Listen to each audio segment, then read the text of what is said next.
I'm Dana Healy, and you're listening to Cities Speak.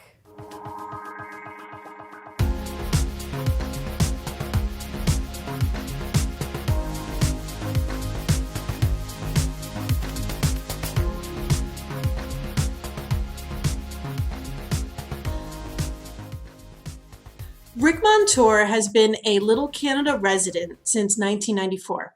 He became involved with the Little Canada Recreation Association as a board member. From 1995 to 2000, Montour served on the Planning Commission. After that, Montour began his 20-year tenure on the Little Canada City Council.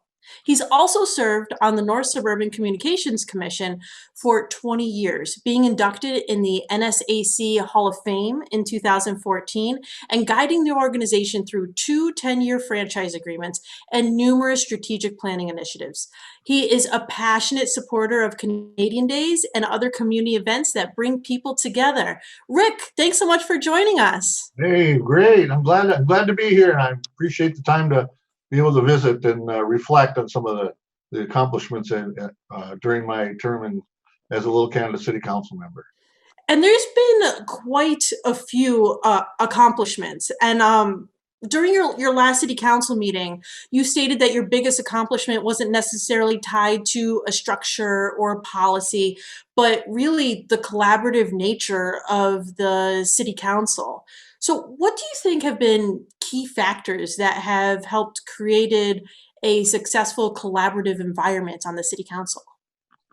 Well, I mentioned that one of the things that, I try to, as a city council person in Little Canada, I always try to stress to my fellow members, we got to kind of stay under the radar.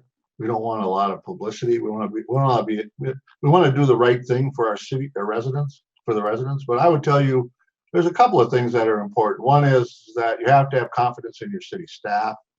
You have to have good quality staff people. During my last couple of years, we've got a new city administrator, a new city finance director.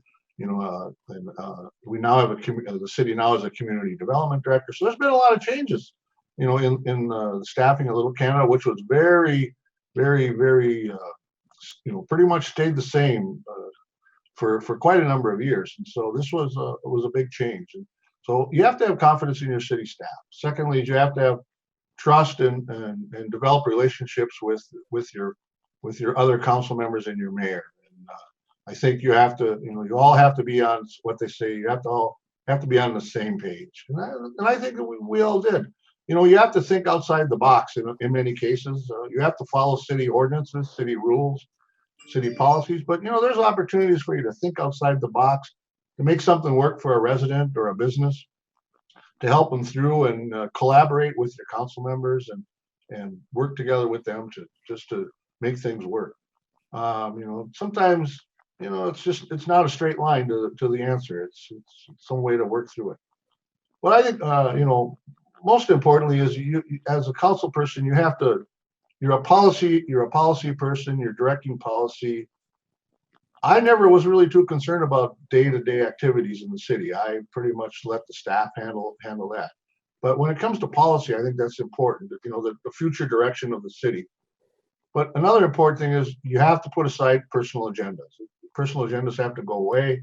You have to determine, what's good for the city as a whole and work together with your fellow council people to do that. I think when you take personal agendas off the table, you'll find that collaboration is a much easier to work with. That's awesome. So while you've been deeply involved in the community, do you feel like you've established some lifelong friendships through your community work and your policy work on the city council? Oh, most definitely. I've got to know a number of the people that operate and work with many of the organizations in the city, even just the residents in the city. I've developed many special relationships with many of those folks. Working on many of the committees that I worked on, I developed, been able to reach out to more of the residents, and really have developed some great friendships that I think will be long lasting, throughout my visits here in Little Canada. You've been an avid participant in Canadian Days, working very closely with community volunteers. Have you ever hunted the medallion, and do you have any medallion hunt stories for us? Well, yeah, Canadian Days is just a great celebration for the city of Little Canada. It brings in people. It's like a reunion or a homecoming. It's really what it is. And you get to see people that you haven't seen. It brings all the neighbors together, and the greatest thing is Canadian Days is run by a group of volunteers that are probably, in my book, they wrote the book on how to be a volunteer.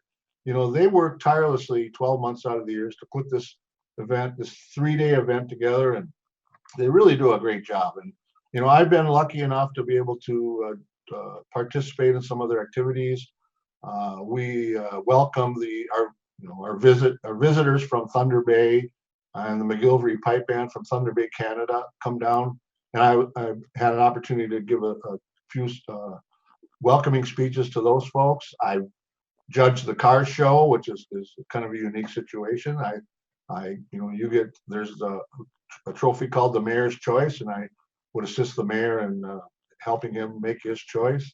But mostly, what I really enjoy the best is my wife and I and the neighbors, the Datko family. We have the opportunity to host the visitors from Thunder Bay and the McGillivray Pipe Band on Sundays in the yard right across the street from the park, and we give them some refreshments and we feed them lunch. And after they've marched the long march through the parade, I've developed a number of long-term relationships with many of the residents that come from Thunder Bay, many of the Thunder Bay committee members that come down, and actually a lot of members of the pipe band that come down. So I've got to know a lot of people, and it was because of my opportunity to serve as a council member in the city of Little Canada.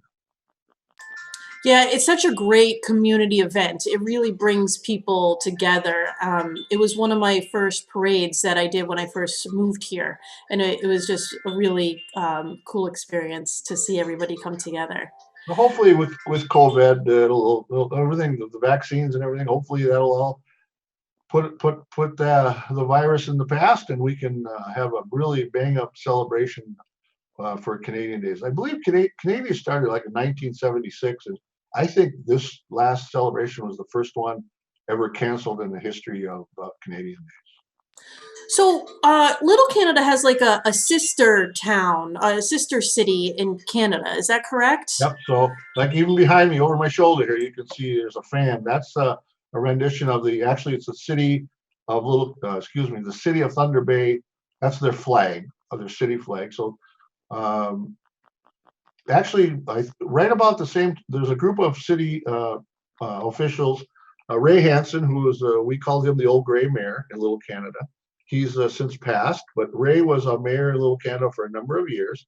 And Ray started a sister city relationship with the city of Thunder Bay, Canada. So Thunder Bay, Canada, if you don't know where it is, if you follow if you go to Duluth and you keep following to the point of Minnesota, and you go across Pigeon River into Canada, you'll see another hour or so, you'll see the city of Thunder Bay.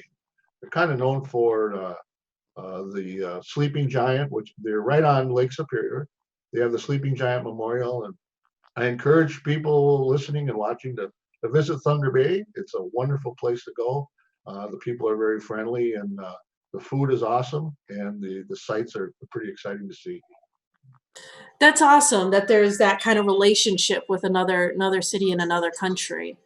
Um, so one specific Little Canada accomplishment to note was in, I believe it was 2015, park development of the Veterans Memorial Park.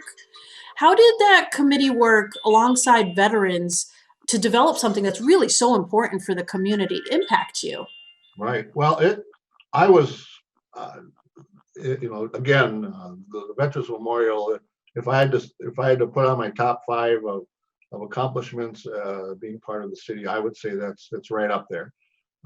We had a resident in our community, a fellow by the name of Rocky Waite, came to the council and said, well, you don't have anything, that honors veterans. And at that time, we didn't. And so we the city put together a call out for committee members. And obviously we wanted to get veterans involved. And and we had some council members and some residents and veterans, and we met for many meetings, and we reached out to other communities that were building veterans memorial parks and asked. They came in and asked us.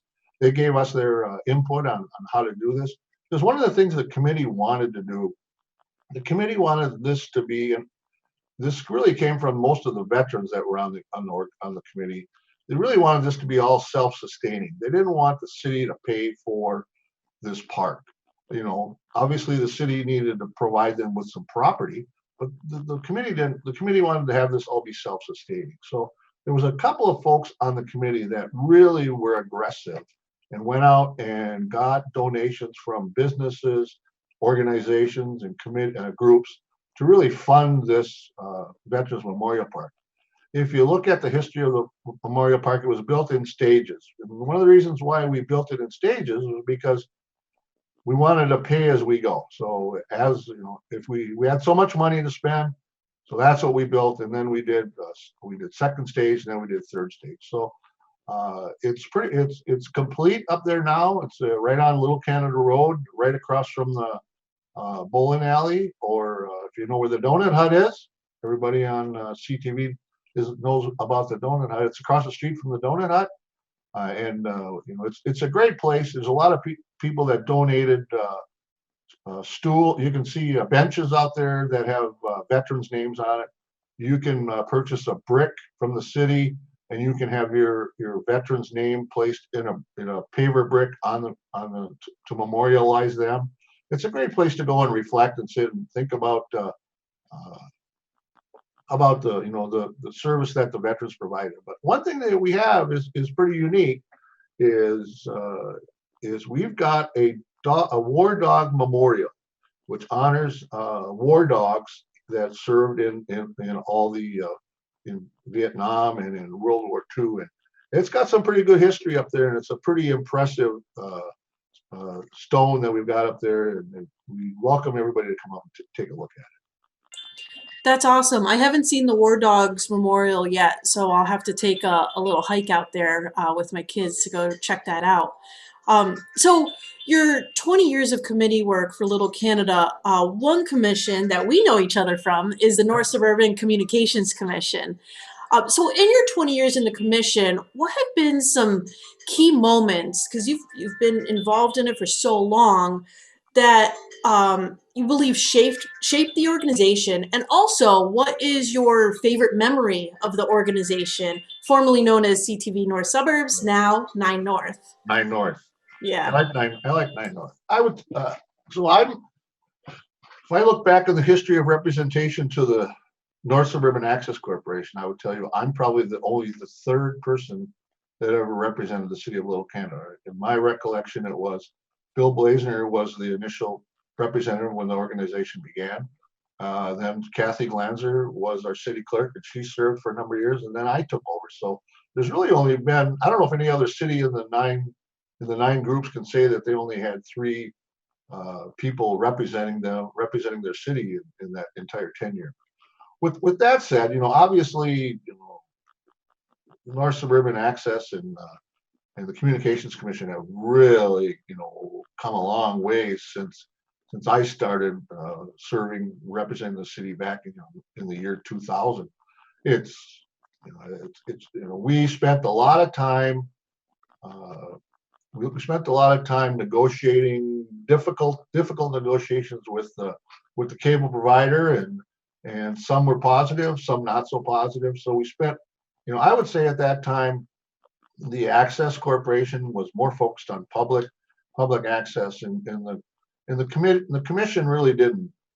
The commission really didn't pretty much hands off. We spent most of our time, in trying to enforce the Cable Franchise Act. But now, as times have changed, laws have changed, people's perspectives have changed. So the opportunity for a local franchising group like the cities in the 9 North group, Little Canada's for one, the opportunities for them to negotiate franchises has been very much minimalized. It's pretty much set that what we can do, what we can't do. the cable franchise, the cable company, they just have to work with the groups to make things amenable. The only thing I'll say on that side is, I stress to representatives of the cable commission is to, just kind of keep in mind that, public rights of way in a city are important. Cable franchises at this time, maybe not in the future, but at this time, they use your public rights of way to sell their product. So, the city should be compensated in some respect. Maybe in the time comes when everything's wireless and everything is the way it is, then, then maybe that's not going to be so important. But I keep telling elected officials to make sure that they protect their city's rights of way and make sure that they're compensated accordingly. Now let's move on to the Access Corporation. That's where all the changes have been. That's where we went from public access to community media center. Now a city the size of Little Canada, there's no way the city could budget and fund a community access center all by themselves. So we rely on the group at now 9 North to be the city's community media center. So, public access was good. People now with all the rest of the social media, it's public access the way it was back in the 90s.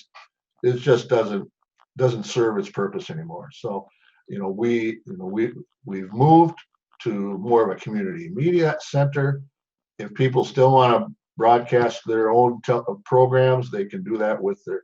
I mean, I can put together a phone program with my telephone and send it.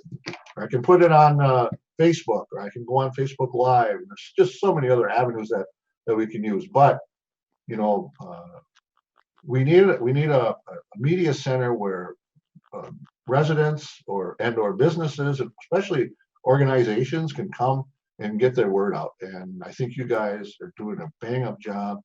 I like the way it's evolved. It's going in the right direction.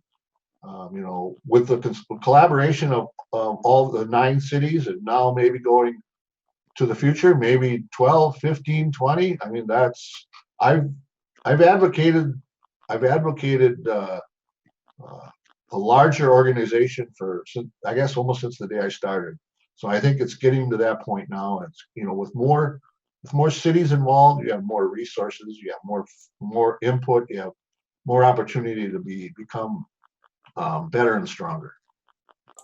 So you were inducted into the Hall of Fame in 2014. Was that one of your favorite memories from CTV North Suburbs? It was a big surprise. I didn't know that it was going to happen, but there's been some.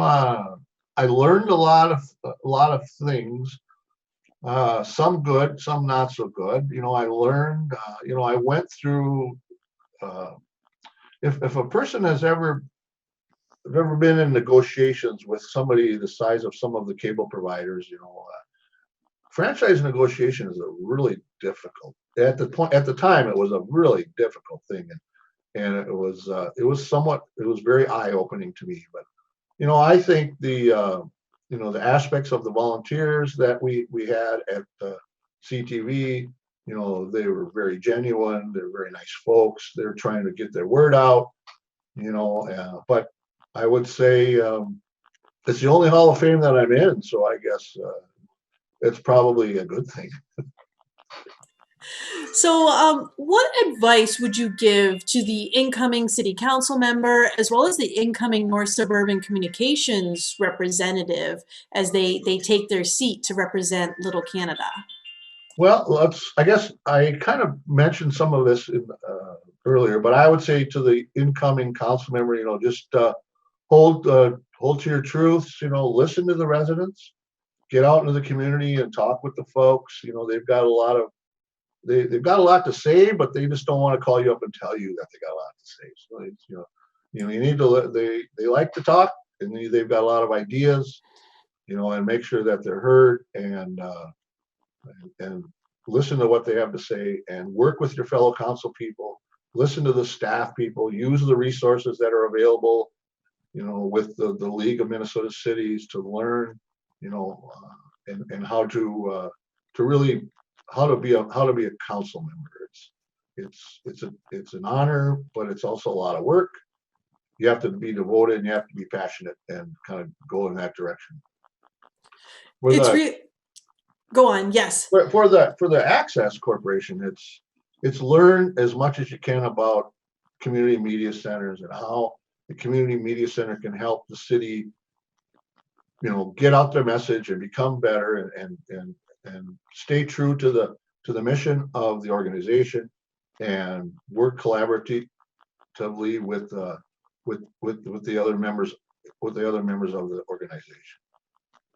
It's also a great opportunity to speak with other people in other cities too, I because our commission uniquely it has 9 different cities within it. Yeah, I mean, for example, I got to know, you know, back in the past, I got to be real good friends with the mayor of New Brighton. I know I've developed a pretty strong relationship with the mayor of Roseville, mayor of Falcon Heights. Some of them have changed over, but they still, if I need some information, I want to talk to, find out what they're doing. I don't hesitate to call them on the phone. It was a real good resource, good place to network in during my tenure with that organization.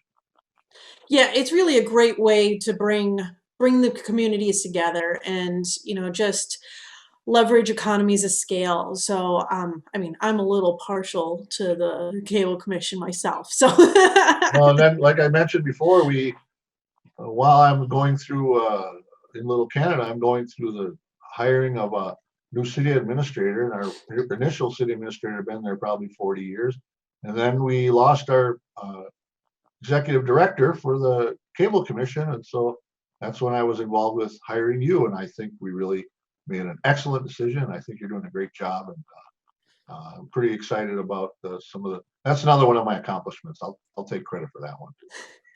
well, thank you, Rick. So what's next for you? What's next in your civic engagement life?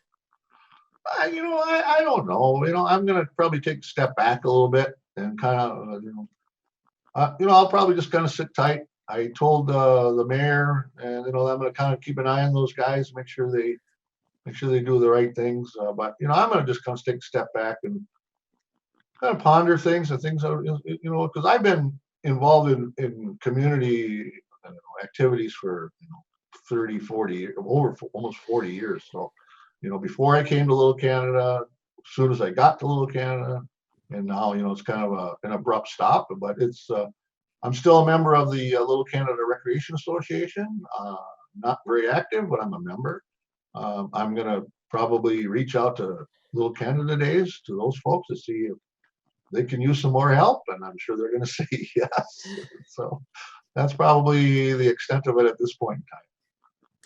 Well, thank you, Rick, so much for, I mean, the 20 years of work you've done for our cable commission, but also everything that you've done for the community of Little Canada. I really love the community of Little Canada. So I enjoy going in. And you can tell how it really is a group of people, a community, a true community that comes together. And you've helped build that. On behalf of the commission, thank you so much for all the work that you've done. And thank you so much for joining us and taking a moment to reflect back. This was a lot of fun. I'm glad we had a chance to do this. Thank you, Dana, and the folks over there at 9 North. I'm gonna keep saying that until I get it right. The representative, you'll be the representative from Little Canada is going to do a good job for you, I'm sure. So there'll be it'll be an easy, smooth transition. I just want to say again, thanks to the residents of Little Canada for all their support the last 20 years. It's been an honor and a privilege to be a council member in Little Canada. I'm really proud of it, and I just want to everybody, just stay safe and stay well, and I appreciate it. Thank you so much. All right. To our viewers at home, you've been watching City Speak with 9 North. If you enjoyed this content, please like, follow, and check out our new website, www.9north.org. You've been listening to City Speak. If you've enjoyed this show, please like, comment, and share on social at 9 North Media.